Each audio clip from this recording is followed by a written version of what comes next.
அடிக்கிறதுக்குள்ள ஒரு பசி வேற ஒரு பக்கம் தூக்கமாக வர மாட்டேங்குது, ஒன்றும் வர மாட்டேங்குது. டீ கடைக்கு போயா மாமா காசு ஒரு 100 ரூபா கூட பசிக்குது. டீ கடைக்காச்சும் போயிட்டு வரேன். டீ கடை இருக்குதா நான் தெரில, 4 மணி தான் ஆகுது. வண்டி ஸ்டார்ட் பண்ண சாவி வண்டியிலே இருக்குது. ஏமா என்னைக்கு எல்லாம் ஓட்டிட்டு போகிறான்னு தெரில.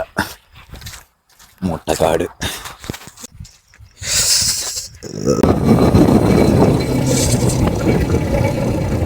கடவுள் முன்னித்தலை டீ கடை ஓப்பனில் இருக்குது.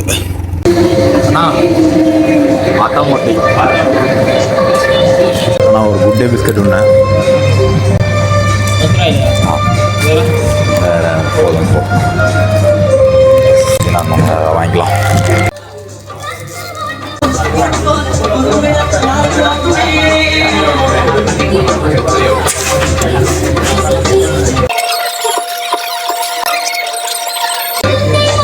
இந்த மாதிரி பசோட நிறைய பேர் இருக்காங்க.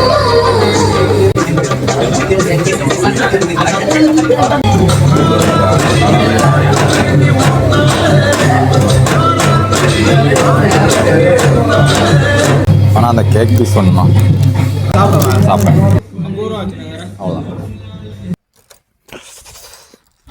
பாடி போயிட்டு மறுபடியும் ஒரு தூக்கத்தை போட வேண்டியதான். டைம் 4:30 தான் ஆகுது. பார்சல் வாங்கிட்டு வருவோம்னு நினச்சியா?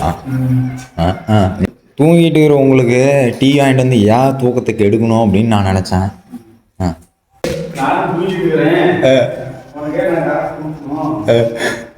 நீ சொல்லிருக்கணுமா டீ எனக்கு வாங்கிட்டாடாமாப்பான்னு.